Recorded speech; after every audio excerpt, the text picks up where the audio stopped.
The Leon trailer was finally revealed at this year's Game Awards, and man was it a banger. And not only that, it also has a ton of clues to the overall plot and direction Resident Evil Requiem will be taking as a whole. Along with the trailer's release, we have a bunch of theories that are going on, from Leon being infected with the Elpis virus, to the zombies in this game apparently not really being zombies, and our immortality serum theory being closer to the truth than I originally thought. So today, we have a lot to cover. But before we get into that fully, make sure to show off your hype for Resident Evil by scrolling down and hitting those hype, like, and subscribe buttons to help us reach our like goal of 25 likes on this video.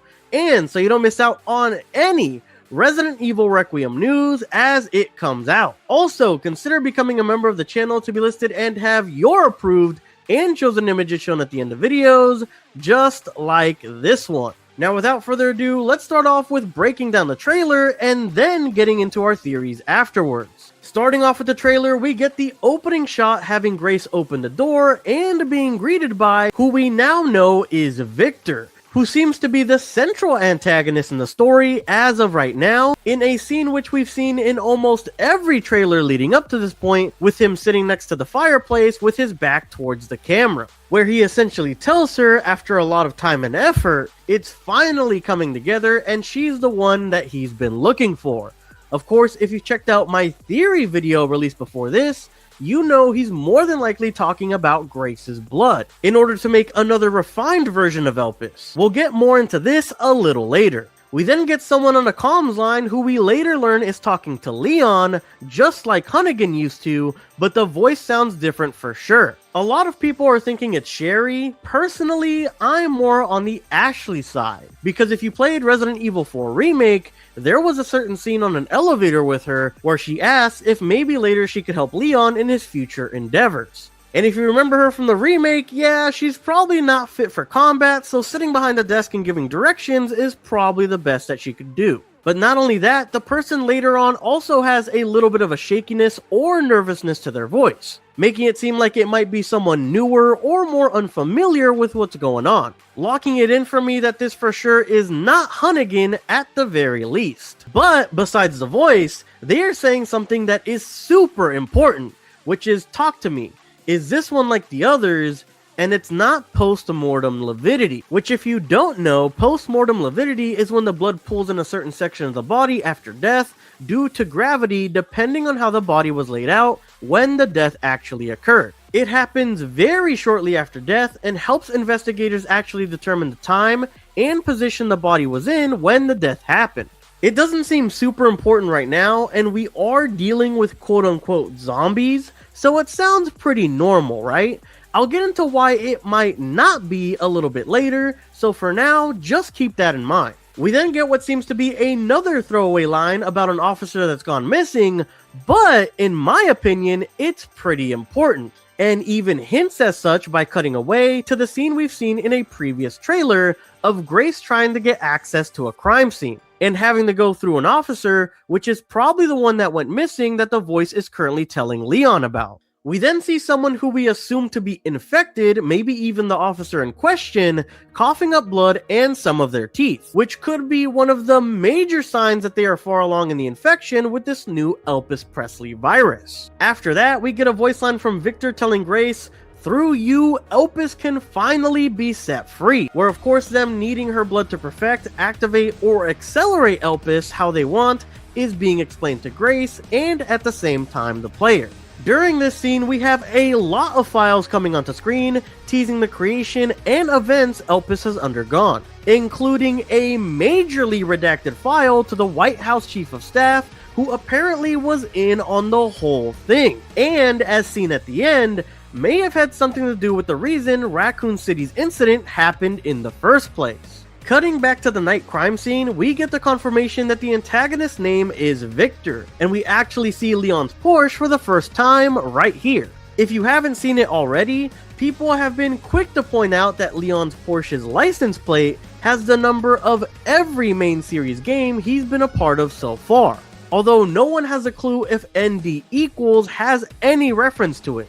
If you think of any, make sure to drop it in the comment section down below. We then see Grace running and hiding away from Victor, which lends to the more survival horror gameplay we'll be seeing from her. Then finally, we get the scene of Leon pulling up to the mansion in his brand new Porsche. And he steps out of it looking amazing for a 50-plus-year-old. And not only that, his outfit is insanely cool in my opinion, with the fur coat lining reminiscent of his RE4 jacket and the Yu-Gi-Oh looking straps he has by the wrist of his sleeve. So unnecessary, yet also so necessary at the same time. Something very funny about Leon's design is apparently the producer for Requiem stated they have a lot of female staff for the game that just love Leon. So they got a lot of, feedback from them, which helped to mold the in-game model for him that they created for Requiem. So when you're gushing over the great design that they gave Leon like I personally am,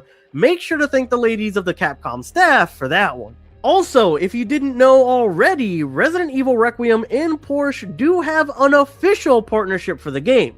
So this Porsche is going to be getting a ton of screen time. I already can't afford a Porsche, but this Resident Evil themed blacked out Porsche, if it's made in real life, will probably cost like $1 million or like a gazillion yen. We then get Leon drifting through the streets in his new signature car, and then arriving to the crime scene, where we then see pictures of what we can assume to be Elpis infected people. One of which shows off the white eyes we see Elpis give the infected person. More on this in my theory later on as well. We then have a scene of Leon saving Grace from the clutches of the new stalker enemy that we currently think is Alyssa Ashcroft, Grace's mother, and a scene of him surprised she's there in the first place. Then we have Leon looking at the Elpis symptoms, which is the darkening or decaying skin, which we later in the trailer see Leon have in his neck, and as fans are theorizing, is probably a reason Leon is wearing full-fingered gloves this time around. We then see a quick shot of Leon in his Porsche heading into Raccoon City, which earlier this year was rumored to be a semi-open world area. If this ends up being true, I would assume it would play out a bit like RE4 Remake section where Leon gets the boat, where there will probably be side objectives, puzzle elements, and great hidden items if you take your time and explore everything there is to look at. We get a lot of quick scenes towards the end, like Leon loading a magnum, using a hatchet on some infected. Then we cut to the very end, where we start off with the infected person talking to Leon, which is actually huge. Then we get the action combat montage Leon will have, showing off some of his gameplay, and it looks so fun. Having the traditional shooting, the newer melee combat, and even him using a chainsaw against some of the infected. They show off that melee weapons have a sort of durability bar at the bottom right in the UI as well, which, side note, the UI looks really clean and refined. Overall, that about covers everything in the trailer, but as I've been hinting at throughout the entire breakdown, let's get into my theory on everything going on in the story. First and foremost, if you haven't already seen my first theory video, make sure to check that out first and come back if you want all the evidence and finer details as to my thought process heading into this game. I'll give you brief refreshers in this video, but for the full thought process, make sure to watch that one first. And it'll be linked in the description of this video for your convenience. Okay, now assuming you've seen or have come back from just watching that video, we're going to get into an extension of that theory. Keeping everything moving from the previous video, we know Grace because of how her blood or DNA and how it reacts to the Daylight Serum her mom took in Resident Evil Outbreak, that Grace assumingly has this super blood that makes her the quote-unquote chosen one that Victor is looking for when it comes to perfecting his Elpis serum. Elpis comes from an ancient Greek origin word that means hope, representing a confident expectation or anticipation, not just a wish. And in Christianity, it has ties to the certain anticipation of salvation and eternal life. Basically, it's a word insinuating you have a great confidence in something you believe in this case, probably the power or eternal life that they're shooting to gain from the Elpis Presley serum itself.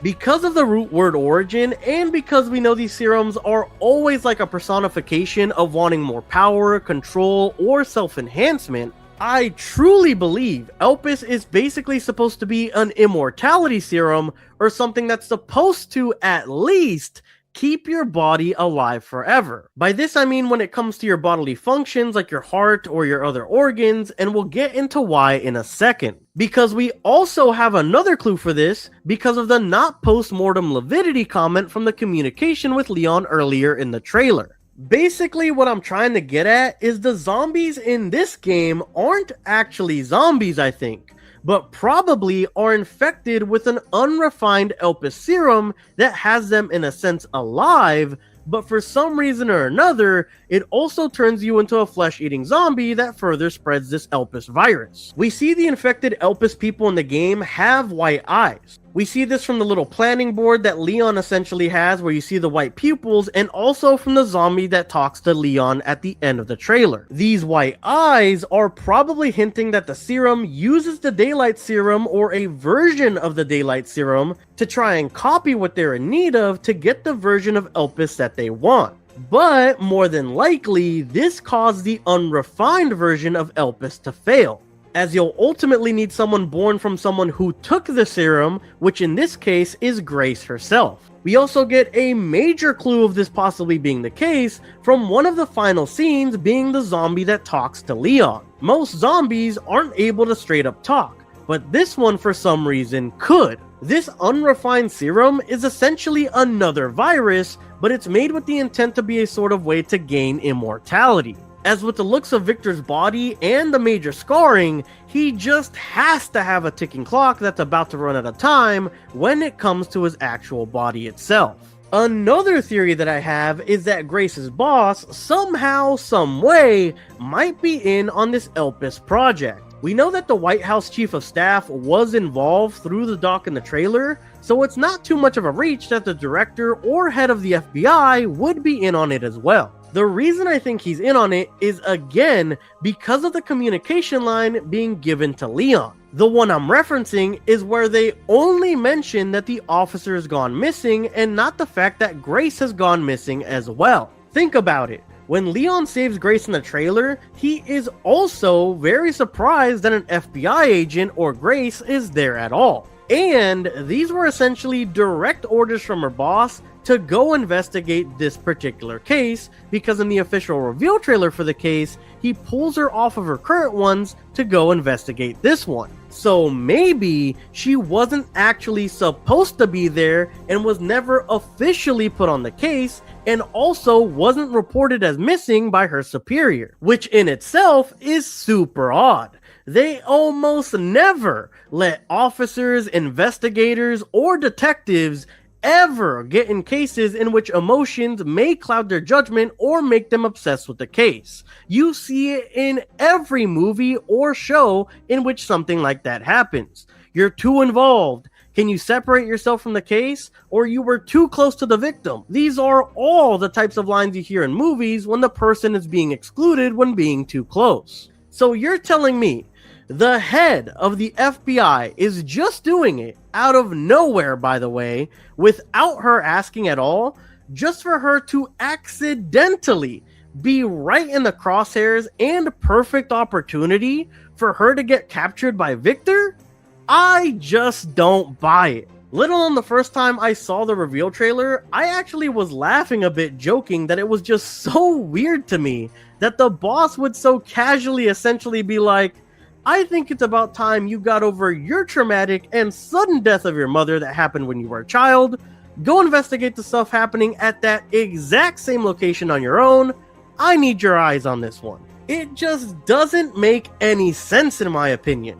So for me, Nathan Dempsey, her boss, is at the very top of the suspect list. Lastly, when it comes to Leon, through the images in the trailer, I think he is 110% infected with Elpis somehow, and my guess is that his plot point is he ultimately needs to do what Victor wants, which is essentially to fuse Elpis with Grace's blood for the refined serum, which they think might be able to cure him, and either somehow Victor steals it from Leon and uses it for himself, or both of them get a sample of the refined Elpis serum and they go against each other in the finale. And if I am correct and it's a sort of immortality serum, it'll be a boss fight to remember for sure. Overall, I feel like I have a pretty good basis and segue into how these series could play out in the game and its story, and I feel pretty confident about them. When it comes to the trailer itself, even with knowing the Leon leak going into the Game Awards,